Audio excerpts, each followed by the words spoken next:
नमस्कार। मु आपको मो भिन्न जड़े सावित्रीर टुकुड़ा गल्प पढ़ी शुणाऊली। मुझे शुणी तापसी पड़ोसी स्निग्धा तापसी घर को आसी तांकर डिवोर्स हवाक जाऊा कथा विकास सहित स्निग्धार डिवोर्स हवाक जाऊा कथा से तापसी को कहते से पढ़ुचे। तापसी संगे संगे स्निग्धा पाई रुटी तरकारी बाढ़ीदेले। खाऊला बेले स्निग्धा कहूला, दीदी जानते विकास मते डिवोर्स देवाक प्लान करुछंती। तापसी आतंकित होला भली कहले, कौन हैला डिवोर्स? तुम्हें शीघ्र तुम शाशुघर लोक खबर दियो। जेते सहुथुब से माने तुमको सेते कष्ट दौथुबे। तुम शाशु शशुर अछंती कि नहीं? शशुर तो नहांती, शाशु अछंती मुंबई रे देढ़शुरंक पाखरे। आउ मो बापा घर कथा तो जानिछ, बापा रोगिणा। भाई भाउज चाहंतीनी मोर कौनसी समस्या रे मुंड पुरेबाकू। मो मामा एका कौन करिपरिबो?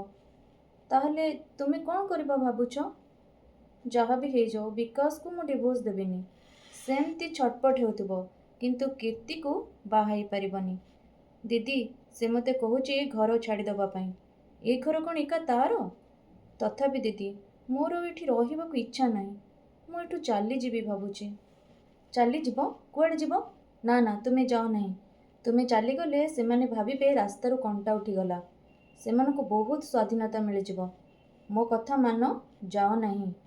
तुमे जदि मो कथा रखंत मु गोटे सुंदर उपाय बतांती, तापसी स्निग्धा को कहले। स्निग्धा मुह धोई सारी तापसी पाखरे बसी कहला, कहतु दीदी आपण तो मोर बड़ भौणी। आपणक व्यतीत किए अछि मोर मो दुख बुझिबाकू। तापसी आहुरी टिके पाखक घुंची आसी स्निग्धार कान पाखे कहले, एई सहर रे मो माउसी झियो रहे। से जो पुराणा बजार पछपटर मस्जिद सेई पाखापाखी रहे। किछि दिन तले ता सह फोन ने कथा हेतिली। से कहूला ता झियो को केही जणे मुस्लिम पुओ प्रेम जाल रे फसैथिला। मस्जिद पाखरे जणे लोक ताबीज बिकुछि। से ताठू ताबीज आनी झियोर बेकरे देलारू झियो भी पूरा बदली जाइछि। से पिलार ना भी आउ धरुनी। तुमे जदि से चाचा को थरे जाई देखा करंतो से सब ठीक कर दियंते। कौन कहूच? आमे जीवा सेठी को? तापसी पचारिले स्निग्धा को। तापसी कथा शुणी स्निग्धा हसिला एक म्लान हस। किछि समय चुप रहिला परे कहला, दीदी आपण सप्तरे बहुत भोली। मो भांगी जाइथिबा संसार को सामान्य ताबीजटे ठीक करदेव भाबुचंती? सेमिति जदि सतरे संभव हेउथांता मो निश्चय जाइथांती। टिके चुप रही से पुणी कहला, दीदी आपणकर मो प्रति स्नेह को मु केबे भी भूलिबुनी। आपण मो विषय केते भाबुचंती, आपण भी मते मने रखिबे ना? फोन करिबे ना मते? स्निग्धार आखि लुहरे छल छल हो उठिला। तापसी कांद अटकई पारिलेनी। स्निग्धा को छाती रे जड़ाई धरी मेंचाए लुह बुहाई देले। स्निग्धा बदली ही चलीगला। तापसी को आ सहर भल लगु नथिला। से सबुबेले गुमसुम ही बसुथिले। स्निग्धा को फोन लगाउथिले, लागु नथिला। विकास गेट पाखक जाई झरका बाटे भितर को देखा चेष्टा करुथिले। तांको आखि जहाको देखा चाहूला ताको पाउ नथिला। से लक्ष्य करुथिले कीर्ति भी आउ विकास घर आड़े आसुनाही। तापसी को लगुला स्निग्धा निश्चय फेरी आसिबो, कारण तांको घर आगरे स्निग्धा नार नेमप्लेट तथापि लगी रही। दिन मास वर्ष कटिगला। स्निग्धा फेरिला नहीं कि ता फोन भी लगिला नहीं। सोशल मीडिया माध्यम रे ताको खोजिबाकू चेष्टा करी मध्य विफल हेले। तापसी भय करुथिले काले झियोटार केही किछि क्षति करि देइथिबो। से आलोक को कहले, स्निग्धार ऑफिस जाई बुझी आसिबा पई से कोठी को बदली हो जाइछि। आलोक प्रथमे रागिले मध्य तापसी जिद पई परे बुझी आसी कहले, स्निग्धा ए चाकरी छाड़ी चली जाइछि। स्निग्धा चाकरी छाड़ी चली जाइतिला। किछि दिन छाड़ी विकास मध्य से घर छाड़ी चलीगला। स्निग्धार हजबैंड से भी घर छाड़ी चलीगला। तांको गेट आगरे नुआ नेम प्लेट लगिला। नुआ पड़ोसी आसी रहिले। स्निग्धा जे दिने फेरी आसिबो तापसींकर ए आशा सबुदिन पई मरीगला।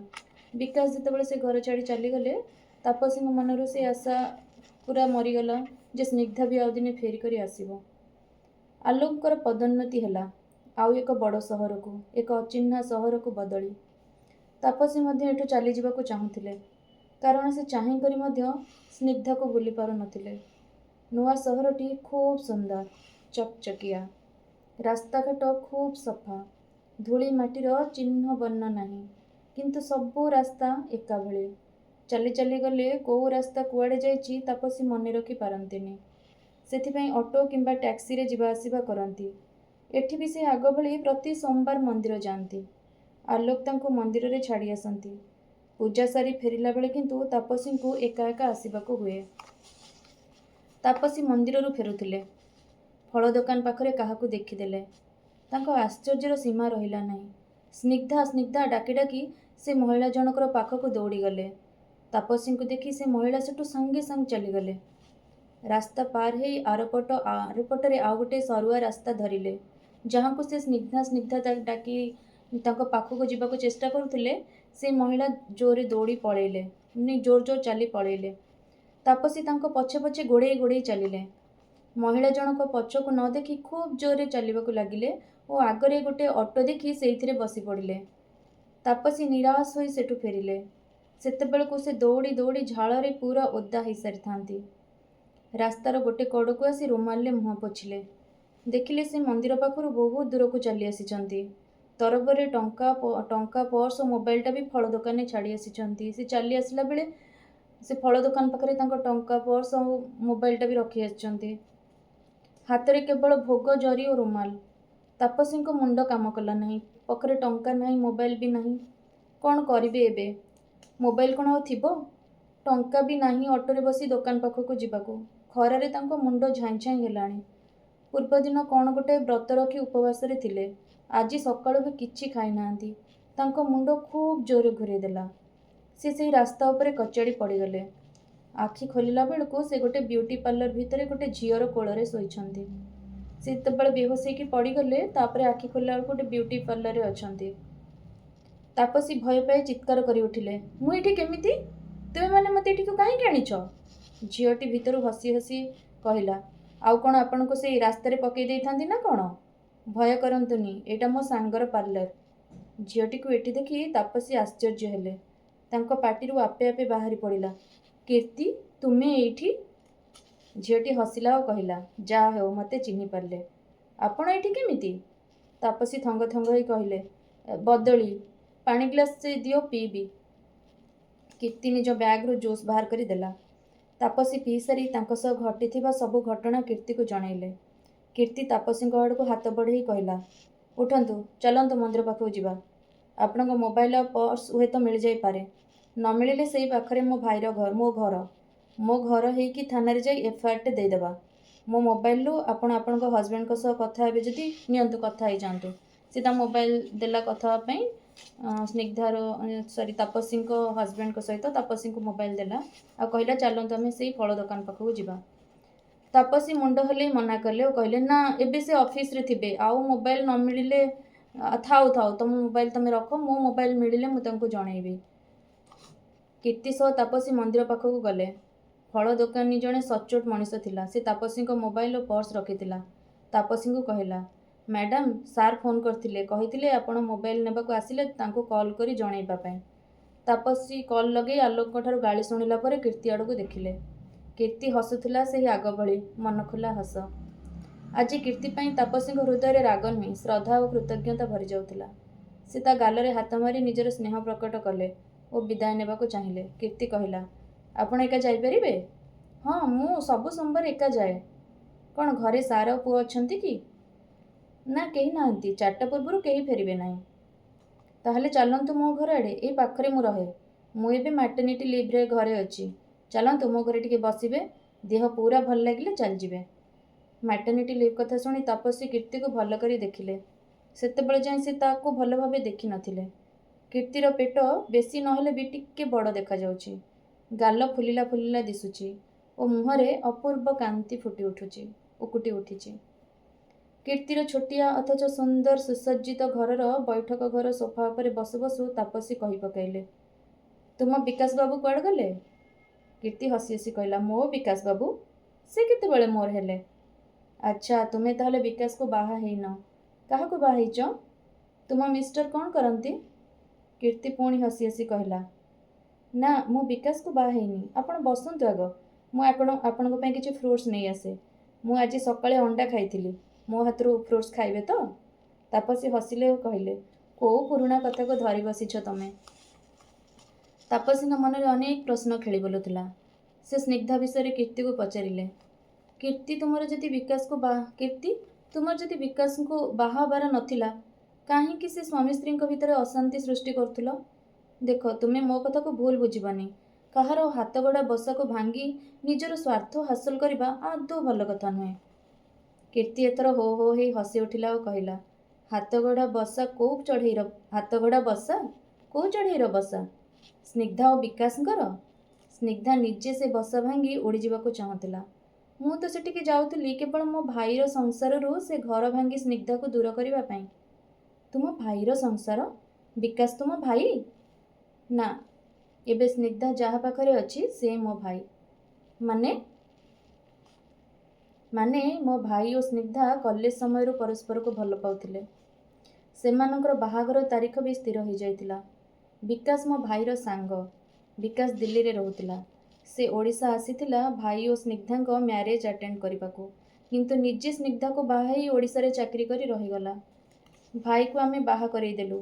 ଭାଇ ବାହା ହେଲା ପରେ ବି ସ୍ନିଗ୍ଧାକୁ ଭୁଲି ପାରୁନଥିଲା। ଗୋଟିଏ ଅଫିସରେ କାମ କରୁଥିବାରୁ ସ୍ନିଗ୍ଧା ସହ ଭାଇର ପ୍ରତିଦିନ ଦେଖା ସାକ୍ଷାତ ହୁଏ। ସ୍ନିଗ୍ଧା ଭାଇକୁ କହେ ସେ ବିକାଶକୁ ଆଉ ଭଲ ପାଏ ନାହିଁ। ତାକୁ ଛାଡ଼ି ମୋ ଭାଇ ସହ ରହିବାକୁ ଚାହେଁ। ଭାଇ ପ୍ରଥମେ ଭୟ କରୁଥିଲେ ବି ପରେ କିନ୍ତୁ ଭାଉଜଙ୍କ ପ୍ରତି ଅନ୍ୟାୟ କରି ସ୍ନିଗ୍ଧା ସହ ସମୟ ବିତେଇବାକୁ ଲାଗିଲା। ସେମାନେ ପୁଣି ପରସ୍ପରକୁ ଲୁଚି ଲୁଚି ଭେଟିବାକୁ ଲାଗିଲେ। ବିକାଶ ଜାଣିପାରି ସ୍ନିଗ୍ଧା ସହ ଝଗଡ଼ା କଲା। ମୋତେ ଫୋନ୍ କରି ଜଣାଇବାରୁ ମୁଁ ଯାଇ ସେମାନଙ୍କ ଭିତରେ ବୁଝାମଣା କରାଇବାକୁ ଚେଷ୍ଟା କରେ। ସ୍ନିଗ୍ଧାକୁ ମୋ ନିରୀହ ଭାଉଜଙ୍କ କଥା ବୁଝିବାକୁ କହେ। ସେ କିନ୍ତୁ କିଛି ବୁଝେନି। ବଡ଼ ଜିଦ୍ଦିଆ ସେ ଝିଅ। ସ୍ନିଗ୍ଧା ବିଷୟରେ ଏଭଳି କଥା ଶୁଣି ତାପସୀ ଚମକି ପଡ଼ିଲେ। ଗୋଟିଏ ମଣିଷର ଏମିତି ଦୁଇଟି ରୂପ ଥାଏ ସେ ପ୍ରଥମ କରି ଜାଣୁଥିଲେ। କୀର୍ତ୍ତି ଅନ୍ୟମନସ୍କ ହୋଇ ପଡ଼ିଥିଲା ବେଳେ ତାପସୀ ତାକୁ ପଚାରିଲେ, ଆଉ ତୁମ ଭାଉଜ? ସେ ଏବେ କୋଉଠି? ଏଇଠି ମୋ ପାଖରେ। ଏଇ ପାଖରେ ଗୋଟେ ପ୍ରାଇଭେଟ୍ ସ୍କୁଲରେ ଶିକ୍ଷୟିତ୍ରୀ ଅଛନ୍ତି। ଏବେ ସ୍କୁଲରେ ଅଛନ୍ତି। 4ଟା ବେଳକୁ ଫେରିବେ। ସେ ଓ ତାଙ୍କ ଝିଅ ଦୁହେଁ ମୋ ପାଖରେ ରହୁଛନ୍ତି। ଆମେ ଖୁସିରେ ରହିବାକୁ ଚେଷ୍ଟା କରୁଛୁ। ଆଉ ତୁମ ସ୍ୱାମୀ? ମୁଁ ବାହା ହେଇନି। କ'ଣ କହୁଛ ତୁମେ? ବାହା ହେଇନ ଆଉ ପ୍ରେଗନେଣ୍ଟ? ବଡ଼ ଅଜବ କଥା କହୁଛ ତୁମେ। କୀର୍ତ୍ତି ହସିଲା ଓ କହିଲା, ବାହା ନହେଲେ କ'ଣ ପ୍ରେଗନେଣ୍ଟ ହେଇ ହୁଏନି? କିନ୍ତୁ ସମାଜ କ'ଣ କହିବ? ସମାଜ ତ କିଛି ବି କହିପାରେ। ଯେମିତି ଆପଣଙ୍କ ସାଙ୍ଗମାନେ ମୋତେ ସେଠି ନର୍ଦ୍ଦମାର ପୋକ ଆଉ ସ୍ନିଗ୍ଧାକୁ ଅଶୋକବନର ସୀତା କହୁଥିଲେ। ଛାଡ଼ ମ ସେ କଥା। ଆଉ ମଜାକ କରନି। କୁହ ତୁମ ସ୍ୱାମୀ କୋଉଠି ରୁହନ୍ତି? କୀର୍ତ୍ତି ଏଥର ଆହୁରି ଜୋରରେ ହସିଲା ଓ କହିଲା, ଆପଣଙ୍କୁ ସତରେ ଲାଗୁଛି ମୁଁ ବାହା ହେଇଛି? କୋଉଠି ଦେଖିପାରୁଛନ୍ତି କି ମୁଁ ସିନ୍ଦୂର ପିନ୍ଧିଛି? ଦେଖନ୍ତୁ, ମୋ ହାତରେ ଚୁଡ଼ି ପଟେ ବି ନାହିଁ। ବିଶ୍ୱାସ କରନ୍ତୁ, ମୁଁ ବାହା ହେଇନି। ବାହାଘରରେ ମୁଁ ବିଶ୍ୱାସ କରେନି। ନିହାତି ଗୋଟେ ଫାଲତୁ ଜିନିଷ ଏ ବାହାଘର। ଆଉ ଏଇ ଛୁଆ? କାହାର? ବିକାଶର? ବିକାଶର ଛୁଆକୁ ତ ସ୍ନିଗ୍ଧା ନଷ୍ଟ କରିଦେଇଥିଲା। ଇଏ କାହିଁକି ବିକାଶର ଛୁଆ ହବ? ତୁମେ ସତ କହୁଛ? ତୁମେ ବିକାଶକୁ କେବେ ଭଲ ପାଇନ? ଭଲ ପାଇଛି, ବହୁତ ଭଲ ପାଇଛି। ଏବେ ବି ଭଲ ପାଏ। ତାହେଲେ ତାଙ୍କୁ ବାହା ହେଇଗଲନି କାହିଁକି? କାହିଁକି ନା ସେ ମୋତେ ନୁହେଁ ସ୍ନିଗ୍ଧାକୁ ଭଲ ପାଏ। ପ୍ରାଣ ଭରି ଭଲ ପାଏ। ସ୍ନିଗ୍ଧାକୁ ସେ ତାହେଲେ ଏବେ କୋଉଠି? ଦିଲ୍ଲୀରେ। ବିକାଶ ଏବେ ଦିଲ୍ଲୀରେ। ତାହେଲେ ଏ ଛୁଆ କାହାର? ମୋର, ସମ୍ପୂର୍ଣ୍ଣ ରୂପେ ମୋର। କେହି ତ ଏହାର ବାପ ଥିବେ? ନା, ମୋ ଛୁଆର ବାପା କେହି ନାହାନ୍ତି। କେବଳ ଜଣେ ପୁରୁଷର ସ୍ପର୍ମ ମୁଁ ଟଙ୍କା ଦେଇ କିଣିଛି। ତାକୁ ଯଦି ଆପଣ ବାପା କହିବାକୁ ଚାହାନ୍ତି ତେବେ କହିପାରନ୍ତି। କିଏ ସେଇ ପୁରୁଷ? କେହି ବି ହେଇପାରେ। ଆପଣଙ୍କ ଆଲୋକ ବାବୁ ବି ହେଇପାରନ୍ତି। ଆଲୋକଙ୍କ ନାଁ କାହିଁକି ଯୋଡ଼ୁଛ? ସେ ସବୁ ବାଜେ କାମ କରନ୍ତିନି। ସେ ଖୁବ୍ ଭଦ୍ର, ସଭ୍ୟ ଓ ସମ୍ଭ୍ରାନ୍ତ ପରିବାରର ପୁଅ। ତାପସୀ ଖୁବ୍ ରାଗିଗଲେ। ନିଜ ଜରି ବ୍ୟାଗ୍ ଓ ପର୍ସ ଧରି ଯିବାକୁ ଉଠୁଥିଲେ କୀର୍ତ୍ତି କହିଲା, ସରି ଆପଣଙ୍କୁ ଦୁଃଖ ଦେଲି। ମୋ କଥା ଆଉ ଟିକେ ଖାଲି ଶୁଣନ୍ତୁ। ମୁଁ ଯେଉଁ ଫର୍ଟିଲିଟି କ୍ଲିନିକ୍ରେ ମୋର ଆର୍ଟିଫିସିଆଲ୍ ଇନସେମିନେସନ୍ କରାଇ ପ୍ରେଗନେଣ୍ଟ ହେଇଛି, ସେଇଠି ଅନେକ ଥର ଆଲୋକ ବାବୁଙ୍କ ସହ ମୋର ଦେଖା ହେଇଛି ତ, ସେଥିପାଇଁ ତାଙ୍କ ନାଁଟା ପାଟିରୁ ଏମିତି ବାହାରିଗଲା। ପ୍ଲିଜ୍ ଖରାପ ଭାବିବେନି। ଏତକ ଶୁଣି ତାପସୀଙ୍କ ମୁଣ୍ଡ ପୁଣି ଘୂରାଇବା ଆରମ୍ଭ ହୋଇଗଲା। ସେ ଆଉ କିଛି କହିପାରିଲେ ନାହିଁ। କୀର୍ତ୍ତିର କଥାକୁ ବିଶ୍ୱାସ କରିବେ କି ନାହିଁ ବୁଝିପାରିଲେନି। ପଛକୁ କୀର୍ତ୍ତି ଆଡ଼କୁ ନ ଦେଖି ସେ ଘର ଆଡ଼େ ଧାଇଁଲେ। ଏ ଦୁନିଆ ତାଙ୍କୁ ଏକ ଅଡ଼ୁଆ ସୂତାର ବଣ୍ଡଲ ଭଳି ଲାଗୁଥିଲା। ତାପସୀ ଘରକୁ ଆସି ରୋଷେଇ ନ କରି ନିଜ ସିଲେଇ ଜିନିଷ କାଢ଼ି ସିଲେଇ କରିବାକୁ ବସିଗଲେ। କିନ୍ତୁ ତାଙ୍କ ଅଡ଼ୁଆ ସୂତାରେ ପଡ଼ିଥିବା ଅସଂଖ୍ୟ ଗଣ୍ଠିରୁ ବାରମ୍ବାର ଚେଷ୍ଟା କରି ମଧ୍ୟ ସେ ଗଣ୍ଠିକୁ ସେ ଫିଟାଇ ପାରୁନଥିଲେ। ଏଇଟା ଥିଲା ମୋର ଗପ ଅଡ଼ୁଆ ସୂତା। ଏଇଟା ଭିନ୍ନ ଜଣେ ସାବିତ୍ରୀ ବହିର 83 ପୃଷ୍ଠାରେ ଅଛି। ଅଡ଼ୁଆ ସୂତା 83 ପୃଷ୍ଠାରୁ 95 ପୃଷ୍ଠା। ଭିନ୍ନ ଜଣେ ସାବିତ୍ରୀ ବହିର ଅଡ଼ୁଆ ସୂତା ଗପ। ଏଥିରେ ଆହୁରି ବି କେତୋଟି ଗପ ଅଛି। ଆପଣମାନେ ଯଦି ଭିନ୍ନ ଜଣେ ସାବିତ୍ରୀ ବହି ଆପଣଙ୍କ ପାଖରେ ଥିବ, ଆପଣମାନେ ଏଇ ଗପ ସବୁ ପଢ଼ିପାରିବେ ସେଇଥିରୁ। ସେଥିରେ ଭିନ୍ନ ଜଣେ ସାବିତ୍ରୀ ଅଛି, ସେଇ ଦୁଇ ଗୋଇଠି, ବୈଶାଖୀ, ସାଇକେଲ ଘଣ୍ଟି, କୁହୁଡ଼ି ଢେଉ, ଅଜା ଆଈ, ଟୁକୁଡ଼ା, ଅଡ଼ୁଆ ସୂତା, ବୟସ୍କା, ରେଶମୀ ଡୋର, ଭଙ୍ଗୁର, ସେଲ୍ଫି, ଅଧରାତିର କବି, ସ୍ମୃତିକଳା ଏବଂ ଶେଷ ଗପ ଡାଏରୀର ଶେଷ ପୃଷ୍ଠା। ଭିନ୍ନ ଜଣେ ସାବିତ୍ରୀ ପଶ୍ଚିମା ପବ୍ଲିକେସନ୍ ଦ୍ୱାରା ପବ୍ଲିଶ ହେଇଥିଲା। ଧନ୍ୟବାଦ।